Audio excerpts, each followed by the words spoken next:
Breaking news ಇವತ್ತು satellite channel ಎಲ್ಲ satellite ಚಾನೆಲ್ಗಳಲ್ಲೂ ಕುರುಬರ ಎಸ್ಟಿ ಮೀಸಲಾತಿಯ ಬಗ್ಗೆನೇ ಚರ್ಚೆ ನಡೀತಾ ಇದೆ. ಕುರುಬರಿಗೆ ಎಸ್ಟಿ ಮೀಸಲಾತಿ ಕೊಡುವ ಸಲುವಾಗಿ ಅಧಿಕಾರಿಗಳ ಸಭೆ ಇದೆ, ಬಹುಮಹಡಿ ಕಟ್ಟಡದಲ್ಲಿ ಸಭೆ ಇದೆ ಅನ್ನೋ ವಿಚಾರವಾಗಿ ಎಲ್ಲ ಸ್ಯಾಟಲೈಟ್ ಚಾನೆಲ್ಗಳು ಇವತ್ತು ಸುದ್ದಿ ಪ್ರಸಾರ ಮಾಡಿದ್ವು, ಬ್ರೇಕಿಂಗ್ ನ್ಯೂಸ್ಗಳನ್ನು ಕೊಟ್ಟವು. ಮೈಸೂರಿನ KR ಕ್ಷೇತ್ರದ ಶ್ರೀವತ್ಸ ಅವರು ಸಹ ಕುರುಬರ ಎಸ್ಟಿ ಮೀಸಲಾತಿಯ ವಿಚಾರದಲ್ಲಿ ಅವರು ಸಹ ಮಾತನಾಡಿದ್ದಾರೆ, ಹಲವಾರು ಮಾತನಾಡಿದ್ದಾರೆ. ಸ್ಯಾಟಲೈಟ್ ಚಾನೆಲ್ಗಳಲ್ಲಿ ನೋಡ್ತಾ ಇದ್ದೇವೆ, ತುಂಬ ಸಂತೋಷ. ಕುರುಬರ ಎಸ್ಟಿ ಮೀಸಲಾತಿಯ ಬೇಡಿಕೆ ಹೊಸದಾಗಿ ಕೇಳ್ತಾ ಇರುವಂಥದ್ದಲ್ಲ. ಸ್ಯಾಟಲೈಟ್ ಚಾನೆಲ್ಗಳು ವರದಿ ಮಾಡ್ತಾ ಇದ್ದಾವಲ್ಲ, ಸ್ಯಾಟಲೈಟ್ ಚಾನೆಲ್ಗಳವರಿಗೆ ಇದರ ಬಗ್ಗೆ ಮಾಹಿತಿಯ ಕೊರತೆ ಇದೆ, ಅವರಿಗೆ ಮಾಹಿತಿ ಕೊರತೆ ಇದೆ. ಏನೋ ಸುದ್ದಿ ಮಾಡಬೇಕು, ಏನೋ ಬ್ರೇಕಿಂಗ್ ನ್ಯೂಸ್ ಕೊಡಬೇಕು, ಏನೋ ಹೇಳಬೇಕು ಅಂತ ಮಾತನಾಡ್ತಾ ಇದ್ದಾರೆ. ಮುಖ್ಯವಾಗಿ ನಮ್ಮ ಮೈಸೂರಿನ ಕೃಷ್ಣರಾಜ ಕ್ಷೇತ್ರದ ಶಾಸಕರಾದ ಶ್ರೀವತ್ಸ ಅವರು ಮಾತನಾಡಿದ್ದಾರೆ. ಇನ್ನೊಬ್ಬರ ಹಕ್ಕುಗಳನ್ನು ಕಸಿತಾ ಇದ್ದಾರೆ ಕುರುಬರು ಅನ್ನೋ ರೀತಿಯಲ್ಲಿ ಮಾತನಾಡ್ತಾ ಇದ್ದಾರೆ. ದಯಮಾಡಿ ಎಲ್ಲ ಸ್ಯಾಟಲೈಟ್ ಚಾನೆಲ್ಗಳಿಗೂ ಮತ್ತು ಶಾಸಕರುಗಳಿಗೆ ಕೇಳ್ಕೊಳ್ತಾ ವಿಚಾರ, ನೀವು ಮಾತನಾಡಬೇಕಾದ್ರೆ ಮಾಹಿತಿಯನ್ನು ತಿಳಿದುಕೊಂಡು ಮಾತನಾಡಿ. ನೀವು ಕುರುಬ ಸಮುದಾಯದ ಎಸ್ಟಿಯ ಬಗ್ಗೆ ಮಾತನಾಡಬೇಕಾದ್ರೆ ಮಾಹಿತಿಗಳನ್ನು, ಕರೆಕ್ಟಾದ ಮಾಹಿತಿಗಳನ್ನು ತಿಳ್ಕೊಂಡು ಮಾತನಾಡಿ. ಏನೋ ನಾವು ಬ್ರೇಕಿಂಗ್ ನ್ಯೂಸ್ ಕೊಡ್ತೀವಿ, ನಾವೇನೋ ಮಾಡ್ತೀವಿ, ಸುದ್ದಿ ಆಗ್ತಾ ಇದೆ, ನೀವು ಪ್ರಚಾರ ಮಾಡ್ತಾ ಇದ್ದೀರಿ, ಸಂತೋಷ. ಮುಖ್ಯವಾಗಿ ನನಗೆ ಆಶ್ಚರ್ಯ ಆಗಿದ್ದೇನಪ್ಪ ಅಂದರೆ, ಕೃಷ್ಣರಾಜ ಕ್ಷೇತ್ರದ ಬುದ್ಧಿವಂತ ಶಾಸಕ ಅಂತ ಹೇಳ್ಕೊಳ್ತಿರುವಂಥ ಶ್ರೀವತ್ಸ ಅವರು ಮಾತನಾಡಿರುವಂಥ ವಿಚಾರ, ಕುರುಬ ಸಮುದಾಯ ಎಸ್ಟಿಯನ್ನು ಕೇಳ್ತಾ ಇಲ್ಲ, ಹೊಸದಾಗಿ ಕೇಳ್ತಾ ಇಲ್ಲ, ಮಾಹಿತಿಗಳನ್ನು ಕರೆಕ್ಟಾಗಿ ಅರ್ಥ ಮಾಡ್ಕೊಳ್ಳಿ. ಸ್ವತಂತ್ರ ಪೂರ್ವದಲ್ಲೂ ಕುರುಬರು ಎಸ್ಟಿ ಮೀಸಲಾತಿ ಪಟ್ಟಿಯಲ್ಲಿದ್ದರು, ಬ್ರಿಟಿಷರ ಕಾಲದಲ್ಲೂ ಇದ್ದರು. ಸ್ವತಂತ್ರ ಬಂದ ನಂತರ ಮೊದಲನೆಯ ಗೆಡ್ಜೆಟ್ನಲ್ಲಿ ಕುರುಬ ಸಮುದಾಯದ 2 ಜಾತಿಗಳು ಎಸ್ಟಿ ಪಟ್ಟಿನಲ್ಲಿದ್ದು, ಅವತ್ತು ಇದ್ದಿದ್ದು 6 ಜಾತಿಗಳು. 1950ನೇ ಇಸ್ವಿ ಗೆಡ್ಜೆಟ್ ಬಗ್ಗೆ ಮಾತನಾಡ್ತಾ ಇದ್ದೀನಿ. 1974 ಕರ್ನಾಟಕ ಸರ್ಕಾರದ ಎಸ್ಟಿ ಪಟ್ಟಿಯನ್ನು ಒಂದ್ಸರಿ ನೋಡಿ. ಅಲ್ಲಿ 48 ಜಾತಿಗಳಲ್ಲಿ 6 ಜಾತಿಗಳು ಕುರುಬ ಸಮುದಾಯಕ್ಕೆ ಸೇರಿರುವಂತಹ ಜಾತಿಗಳಿದ್ದಾವೆ. ಗೊಂಡ ಇದೆ, ರಾಜಗೊಂಡ ಇದೆ, ಕಾಟುನಾಯಕನಿದೆ, ಕುರುಮನ್ಸ್ ಇದ್ದಾರೆ, ಜೇನು ಕುರುಬ ಇದೆ, ಕಾಡು ಕುರುಬ ಇದೆ.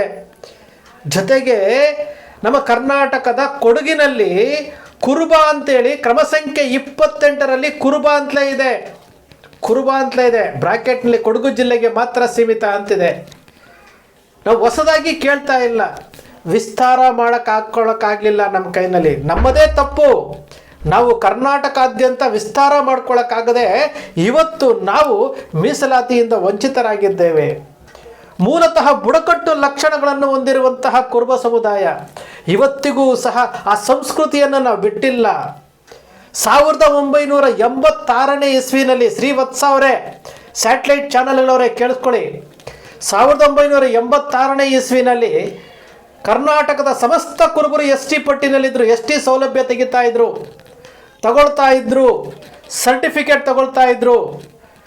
7 ತಿಂಗಳ ನಂತರ ಸರ್ಕಾರ ಅದು ವಾಪಸ್ ತಗೊಳ್ಕೊಳ್ತು. ನಮ್ಮ ಸಮುದಾಯದ ಜಾಗೃತಿಯ ಕೊರತೆಯಿಂದಾಗಿ. ಯಾಕೆ ಅಂತ ನಾವು ಕೇಳಲಿಲ್ಲ. ಅವತ್ತು 1991ರಲ್ಲಿ ಏನು ಕುರುಬ ಸಮುದಾಯ ಮತ್ತು ವಾಲ್ಮೀಕಿ ಸಮುದಾಯಕ್ಕೆ ಎಸ್ಟಿ ಮೀಸಲಾತಿ ಕೊಡಬೇಕು ಅಂತೇಳಿ, ಅಲ್ಲಿಯವರೆಗೂ ಕುರುಬ ಸಮುದಾಯದಲ್ಲಿ ಎಸ್ಟಿ ಮೀಸಲಾತಿ ಪಟ್ಟಿಯಲ್ಲಿದ್ದಂಥ ಕುರುಬ ಸಮುದಾಯ ವಾಪಸ್ ತಗೊಳ್ತು. ಮತ್ತೊಮ್ಮೆ ವಾಲ್ಮೀಕಿ ಮತ್ತು ಕುರುಬರಿಗೆ ಎಸ್ಟಿ ಮೀಸಲಾತಿ ಕೊಡಬೇಕು ಅಂತೇಳಿ ಸರ್ಕಾರ ವರದಿಯನ್ನು ಕೇಳ್ತು. ನಮ್ಮ ಸಮುದಾಯದ ರಾಜಕೀಯ ಇಚ್ಛಾಶಕ್ತಿಯ ಕೊರತೆಯಿಂದಾಗಿ, ಜಾಗೃತಿಯ ಕೊರತೆಯಿಂದಾಗಿ ಆ ವರದಿ ಸರ್ಕಾರಕ್ಕೆ ಸಲ್ಲಿಕೆ ಆಗಲಿಲ್ಲ. ಅದೇ ನಮ್ಮ ಸೋದರ ಸಮುದಾಯ ಆಗಿರುವಂಥ ವಾಲ್ಮೀಕಿ ಸಮುದಾಯದವರು ನಾಯಿಕಡ ಅಂತೇಳಿ ಒಂದು ಜಾತಿಯ ಸಮಾನಾರ್ಥ ಪದ ಅಂತ ಹೇಳ್ಕೊಂಡು, ಇದು ದಾಖಲೆಗಳು ಹೇಳ್ತಾ ಇರ್ಬೋದು, ಯಾವುದು ಸೃಷ್ಟಿ ಅಲ್ಲ. ಇದು ಸೌರಾಷ್ಟ್ರ ಬಾರ್ಡರ್ನಲ್ಲಿರುವಂತಹ ನಾಯಿಕಡ ಸಮುದಾಯ ಸಮಾನಾರ್ಥ ಪದ ಅಂತೇಳಿ ಯಾರು ನಮ್ಮ ಉಗ್ರಪ್ಪನವರು ಮತ್ತು ವೀರಣ್ಣವರು ಇಬ್ಬರು ಅದು ಸಮಾನಾರ್ಥ ಪದ ಅಂತೇಳಿ ದೇವೇಗೌಡರ ಸಹಕಾರದಿಂದ ಚಂದ್ರಶೇಖರ್ ಅವರು ಪ್ರೈಮ್ ಮಿನಿಸ್ಟರ್ ಆಗಿರ್ತಾರೆ, ಅವರ ಸಹಕಾರದಿಂದ ನೇರವಾಗಿ ರಾಷ್ಟ್ರಪತಿಗಳ ಅಂಕಿತ ಹಾಕಿಸಿ 5 ಜಾತಿಗಳನ್ನು ಕ್ರಮ ಸಂಖ್ಯೆ 38ರಲ್ಲಿ ಸೇರ್ಪಡೆಗೊಳಿಸ್ತಾರೆ. ನಮ್ಮ ಕುರುಬ ಸಮುದಾಯದಲ್ಲಿದ್ದಂತಹ ರಾಜಕಾರಣಿಗಳಿಗೆ ಆ ಇಚ್ಛಾಶಕ್ತಿ ಕೊರತೆಯೋ, ಮಾಹಿತಿಯ ಕೊರತೆಯೋ, ಜಾಗೃತಿಯ ಕೊರತೆಯೋ ಗೊತ್ತಾಗಲಿಲ್ಲ. ಅವತ್ತು ನಾವು ನಮ್ಮ ಕರ್ನಾಟಕದಲ್ಲಿ ಕೊಡಗಿನಲ್ಲಿ ಇದ್ದಂತಹ ಕ್ರಮ ಸಂಖ್ಯೆ 28ರಲ್ಲಿ ಕುರುಬ ಅಂತಿತ್ತು. ಬ್ರಾಕೆಟನ್ನು ರಿಮೂವ್ ಮಾಡಬೇಕು ಅಂತೇಳಿ ಒಂದು ಲೆಟರ್ ಕೊಡಲಿಲ್ಲ. ಗೊಂಡ ಅಂತಿತ್ತು, ಕಾಟು ನಾಯಕನ್ ಕುರುಮನ್ಸ್ ಇವತ್ತು ಎಸ್ ಟಿ ಪಟ್ಟಿಲಿದ್ದಾವೆ. ಜೇನು ಕುರುಬ, ಕಾಡು ಕುರುಬ ಎಸ್ ಟಿ ಪಟ್ಟಿನಲ್ಲಿದೆ. ಬೆಟ್ಟ ಕುರುಬ ಎಸ್ ಟಿ ಪಟ್ಟಿನಲ್ಲಿದೆ. ಇವತ್ತು ಕರ್ನಾಟಕದಲ್ಲಿರುವಂಥ 52 ಎಸ್ ಟಿ ಪಟ್ಟಿಲಿರುವಂಥ 52 ಜಾತಿಗಳಲ್ಲಿ ಕುರುಬ ಸಮುದಾಯದ 6 ಜಾತಿಗಳು ಎಸ್ ಟಿ ಪಟ್ಟಿನಲ್ಲಿದ್ದಾವೆ. ನಾವು ಹೊಸ್ದಾಗಿ ಕೇಳ್ತಾ ಇಲ್ಲ. ಶ್ರೀವತ್ಸ ಅವರು ಹೇಳ್ತಾ ಇದ್ದಾರಲ್ಲ, ಆ ರೀತಿ ಅಲ್ಲ. ಶ್ರೀವತ್ಸ ಅವರು ತಿಳ್ಕೊಳ್ಬೇಕು, ಬೇರೆಯವರು ಸ್ಯಾಟಲೈಟ್ ಚಾನೆಲ್ಗಳು ತಿಳ್ಕೊಳ್ಬೇಕು. ಕುರುಬ ಸಮುದಾಯಕ್ಕೆ ಎಸ್ ಟಿ ಮೀಸಲಾತಿಯಲ್ಲಿ ದೊಡ್ಡ ಅನ್ಯಾಯ ಆಗಿದೆ. ವಿಸ್ತಾರ ಮಾಡ್ಕೊಳ್ಳೋಕ್ಕಾಗದೇ ಇರುವಂತೆ ನಮ್ಮದೇ ತಪ್ಪಿನಿಂದಾಗಿ ಇವತ್ತು ನಾವು ಪರಿತಪಿಸ್ತಾ ಇದ್ದೇವೆ. ಕರ್ನಾಟಕದ ಬೀದರ್ನಿಂದ ಚಾಮರಾಜನಗರದಲ್ಲಿರುವಂಥ 31 ಜಿಲ್ಲೆಯಲ್ಲಿರುವಂಥ ಕುರುಬರು ಎಸ್ ಟಿ ಮೀಸಲಾತಿಯಲ್ಲಿದೆ. ನೋಡಿ, ಜಯಪ್ರಕಾಶ್ ಹೆಗಡೆಯವರು ಕಳೆದ ಜಾತಿ ಗಣತಿಯ ವರದಿಯನ್ನು ಕೊಟ್ಟರು. ಜಾತಿ ಗಣತಿ ವರದಿಯನ್ನು ಕೊಟ್ಟಾಗ ಅವ್ರು ಏನು ಹೇಳಿದ್ರು? ಇದೇ ಸ್ಯಾಟಲೈಟ್ ಚಾನೆಲ್ಗಳು ವರದಿ ಮಾಡಿದ್ದಾವೆ. ಕುರುಬರು ಅಲೆಮಾರಿಗಳಿಗಿಂತ ಅತಿ ಹಿಂದುಳಿದಿದ್ದಾರೆ ಅಂತೇಳಿ ವರದಿ ಕೊಟ್ಟಿದ್ದಾರೆ, ಶಿಫಾರಸ್ ಮಾಡಿದ್ದಾರೆ. ಅರ್ಥ ಮಾಡ್ಕೊಳ್ಬೇಕಲ್ಲ. ಈ ಸಮುದಾಯ ಶೈಕ್ಷಣಿಕವಾಗಿ, ಸಾಮಾಜಿಕವಾಗಿ, ಆರ್ಥಿಕವಾಗಿ, ಔದ್ಯೋಗಿಕವಾಗಿ, ರಾಜಕೀಯವಾಗಿ ಎಷ್ಟು ಹಿಂದುಳಿದಿದೆ ಅಂತ ಅರ್ಥ ಆಗುತ್ತಲ್ವಾ? ಸರ್ಕಾರ ಕೊಟ್ಟಿರುವಂತಹ ವರದಿ ಅದು. ಈ ಸಮುದಾಯ ಇವತ್ತಿಗೂ ಸಹ ಬುಡಕಟ್ಟು ಲಕ್ಷಣಗಳನ್ನು ಬಿಟ್ಟಿಲ್ಲ. ಇವತ್ತಿಗೂ ಸಹ ಬುಡಕಟ್ಟು ಸಂಸ್ಕೃತಿಯನ್ನು ಬಿಟ್ಟಿಲ್ಲ. ಇವತ್ತಿಗೂ ಸಹ ಕುರುಬ ಸಮುದಾಯದ ಮುಗ್ಧತೆ, ಅಂಜಿಕೆ ಇದೆಯಲ್ಲ, ಆ ಶೈನೆಸ್ ಅಂತ ಏನು ಹೇಳ್ತೀವಲ್ಲ, ಎಲ್ಲವೂ ಸಹ ಇವತ್ತಿಗೂ ಸಹ ಅವ್ರು ಎಂತಹ ದೊಡ್ಡ ವ್ಯಕ್ತಿ ಆಗಿರಲಿ ಸಹ ಅವರ ಒಳಗಡೆ ಅದಿದೆ. ಆ ನಾಚಿಕೆ ಸ್ವಭಾವ ಇದೆ, ಪ್ರತ್ಯೇಕತೆ ಇದೆ, ನಮ್ಮದೇ ಆದಂಥ ಆಚಾರ ವಿಚಾರಗಳಿದ್ದಾವೆ, ಎಲ್ಲವೂ ಸಹ ಇದೆ. ಆದರೆ ಒಂದಿಲ್ಲ ನಮ್ಮಲ್ಲಿ, ಏನಪ್ಪ ಅಂತಂದರೆ ನಮ್ಮ ಹಕ್ಕುಗಳನ್ನು ನಾವು ಕೇಳೋದಕ್ಕೆ ನಾವು ಹಿಂಜರಿಕೊಳ್ತೀವಿ, ನಾವು ನಾಚ್ಕೊಳ್ತೀವಿ. ನಮ್ಮ ಹಕ್ಕುಗಳನ್ನೇ ನಾವು ಕೇಳೋದಕ್ಕೆ ನಾವು ನಾಚ್ಕೊಳ್ತೀವಿ ಅಂತಂದರೆ ಇದು ಬುಡಕಟ್ಟು ಲಕ್ಷಣಗಳಲ್ವಾ? ನಮಗೆ ಯಾಕೆ ಇನ್ನೊಬ್ಬರು ತಗೊಳ್ಳಿ, ಅವರು ಚೆನ್ನಾಗಿರಲಿ ಅಂತ.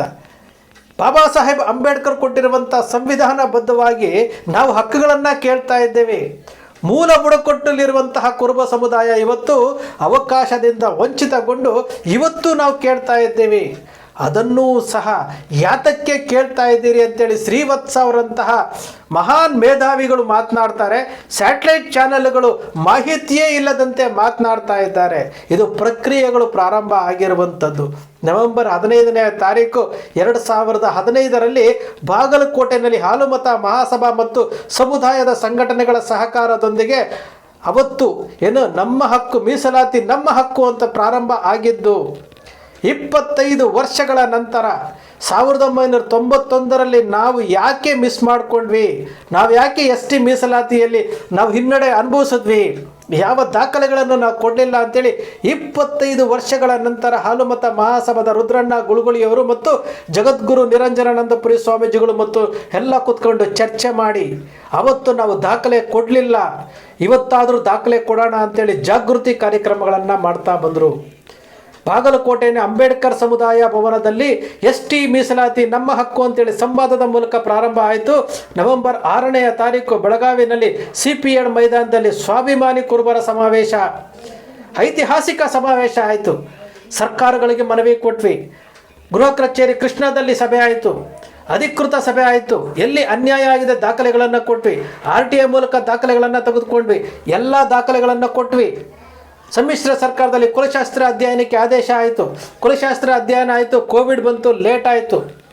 ಬಸವರಾಜ ಬೊಮ್ಮಾಯಿ ಅವರು ಮುಖ್ಯಮಂತ್ರಿ ಆಗಿದ್ದಾಗ ಕೊನೆಯ ಕ್ಯಾಬಿನೆಟ್ನಲ್ಲಿ ಕುಲಶಾಸ್ತ್ರ ಅಧ್ಯಯನದ ವರದಿಯನ್ನು ಅಂಗೀಕರಿಸಿ ಕೇಂದ್ರಕ್ಕೆ ಶಿಫಾರಸು ಮಾಡ್ತಾರೆ.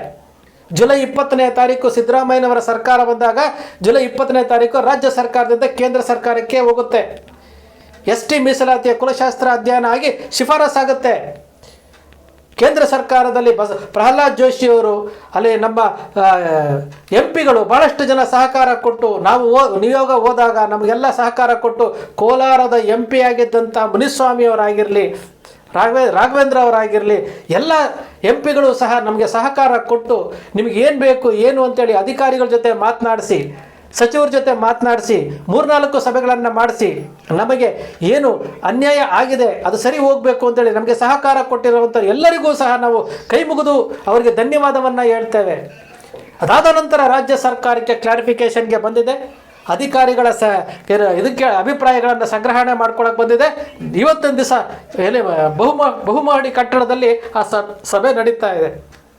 ಇಲ್ಲಿ ಅಧಿಕಾರಿಗಳ ಸಭೆ ನಡಿಬೇಕಾದಂತಹ ಸಮಯದ ವಿಚಾರವಾಗಿ ಪಬ್ಲಿಕ್ ಯಾಕಾಯಿತು ಗೊತ್ತಿಲ್ಲ.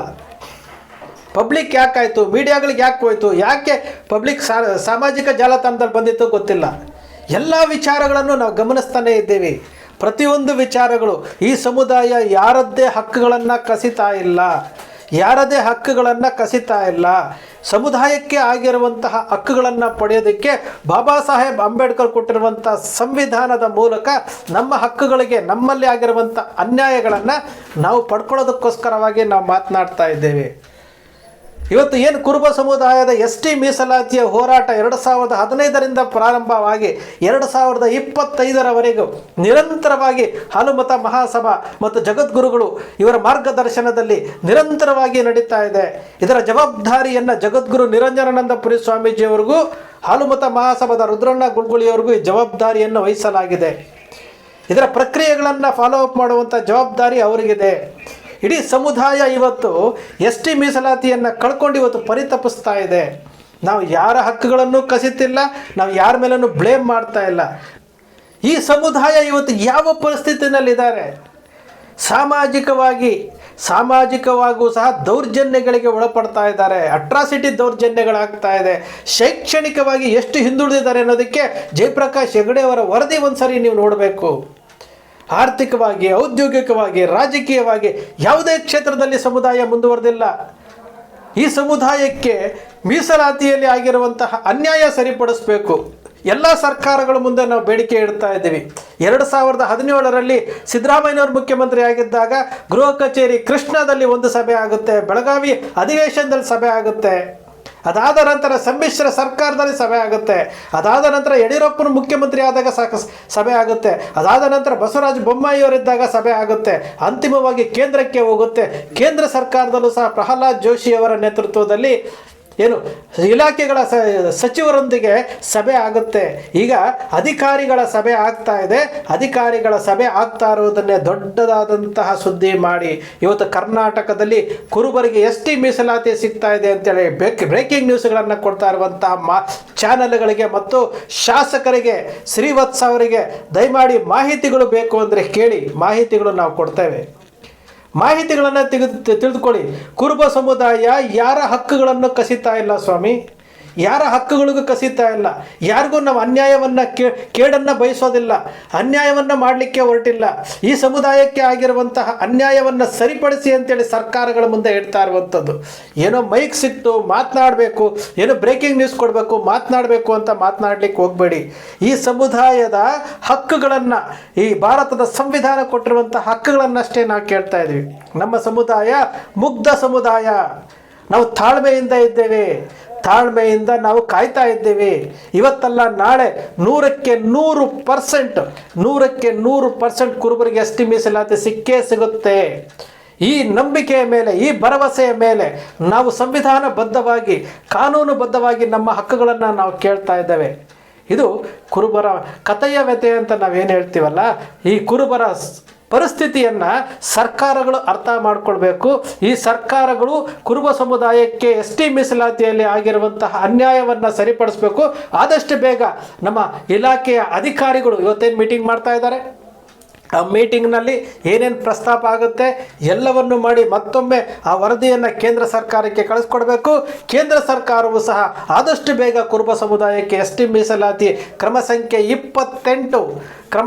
28ರಲ್ಲಿರುವಂಥ ಕುರುಬ ಸಮುದಾಯ ಕುರುಬ ಅಂತ ಇದೆ, ಅದರೊಳಗಡೆಗೆ ಬ್ರಾಕೆಟನ್ನು ರಿಮೂವ್ ಮಾಡಿದ್ರು ಆಗುತ್ತೆ. ಅಥವಾ ಕುರುಬ ಸಮುದಾಯದ ಸಮಾನಾರ್ಥ ಪದಗಳಾಗಿರುವಂಥ 5 ಜಾತಿಗಳಿದ್ದಾವೆ, 5 ಜಾತಿಗಳ ಸಮಾನಾರ್ಥ ಪದನಾದರೂ ಕೊಡಿ. ಕುರುಬ ಸಮುದಾಯದ ಕುಲಶಾಸ್ತ್ರ ಅಧ್ಯಯನ ಆಗಿದೆ, ನೀವು ಯಾವುದೇ ರೀತಿಯಿಂದ ಕೊಡಿ. ಒಟ್ಟಲ್ಲಿ ಕುರುಬ ಸಮುದಾಯಕ್ಕೆ ಒಂದು ನ್ಯಾಯ ಕೊಡಿಸಿ, ಸಂವಿಧಾನಬದ್ಧವಾಗಿರುವ ಕೇಳ್ತಾ ಇರುವಂತಹ ಹಕ್ಕುಗಳಿಗೆ ನ್ಯಾಯ ಕೊಡಿಸಿ ಅಂತೇಳಿ ಈ ಮೂಲಕ ಕೇಳ್ತಾ ಇದ್ದೀವಿ. ಈ ನಮ್ಮ ಜಗದ್ಗುರು ನಿರಂಜನಾನಂದಪುರಿ ಸ್ವಾಮೀಜಿಗಳಾಗಿರ್ಬೋದು, ಹಾಲುಮತ ಮಹಾಸಭಾದ ರುದ್ರಣ್ಣ ಗುಳ್ಗುಳಿಯವರಾಗಿರ್ಬೋದು, ಇವರು ಮತ್ತು ಎಲ್ಲ ಸಮುದಾಯದ ST ಮೀಸಲಾತಿಗೋಸ್ಕರವಾಗಿ ಕೈ ಜೋಡಿಸಿರುವಂಥ ಎಲ್ಲರ ಮನಸ್ಥಿತಿನೂ ಒಂದೇ ಇದೆ. ಈ ಸಮುದಾಯಕ್ಕೆ ಆಗಿರುವಂಥ ಅನ್ಯಾಯ ಸರಿಯಾಗಬೇಕು, ನ್ಯಾಯ ಸಿಗಬೇಕು ಅನ್ನೋದು ಬಿಟ್ಟರೆ ನಮ್ಮಲ್ಲಿ ಬೇರೆ ಯಾವುದೇ ಯಾವುದೇ ಆದಂತಹ ಆಲೋಚನೆಗಳು ಇಲ್ಲ. ನಾವು ತಾಳ್ಮೆಯಿಂದ ಕಾಯ್ತಾ ಇದ್ದೀವಿ. ಯಾರು ಎಷ್ಟೇ ಮಾತಾಡಿದ್ರಿ ಈ ಸಮುದಾಯದ ಬಗ್ಗೆ ತಿಳ್ಕೊಳ್ಳದೇ ಇರೋದಂತಹ ಸ್ಯಾಟಲೈಟ್ ಚಾನಲ್ಗಳಿಗೂ KR ಕ್ಷೇತ್ರದ ಮತ್ತು ಶ್ರೀವತ್ಸ ಅವ್ರಿಗೂ ಬೇರೆಯವ್ರಿಗೂ ನಾವು ಕೇಳ್ಕೊಳ್ಳೋದಿಷ್ಟೇ, ಈ ಸಮುದಾಯಕ್ಕೆ ಸಿಗಬೇಕಾದಂತಹ ನ್ಯಾಯ, ST ಮೀಸಲಾತಿಯ ಹಕ್ಕುಗಳನ್ನು ನಾವು ಕೇಳ್ತಾ ಇದ್ದೀವಿ. ಬೇರೆ ಯಾರ ಹಕ್ಕುಗಳನ್ನು ನಾವು ಕಸಿತಾ ಇಲ್ಲ, ಕೇಳ್ತಾನೂ ಇಲ್ಲ. ಸ್ನೇಹಿತರೆ, ಬಂಧುಗಳೇ, ಶ್ರೀ ಕನಕ TV ಸೃಷ್ಟಿ ಮಾಡೋದಿಲ್ಲ, ಕಲ್ಪನೆ ಮಾಡೋದಿಲ್ಲ, ವಾಸ್ತವದ ವಿಚಾರವನ್ನು ವಿಶ್ಲೇಷಣೆ ಮಾಡುತ್ತೆ. ಕನಕ TVಯ ವಿಶ್ಲೇಷಣೆ ನಿಮ್ಗೆ ಇಷ್ಟ ಆಯಿತು ಅಂದರೆ ಸಬ್ಸ್ಕ್ರೈಬ್ ಆಗಲಿಲ್ಲ ಅಂದರೆ ಸಬ್ಸ್ಕ್ರೈಬ್ ಮಾಡ್ಕೊಳ್ಳಿ. ಪಕ್ಕದಲ್ಲಿ ಕಾಣುವಂಥ ಬೆಲ್ ಐಕಾನ್ ಪ್ರೆಸ್ ಮಾಡಿ, ಶೇರ್ ಮಾಡಿ, ಪ್ರೋತ್ಸಾಹ ನೀಡಿ.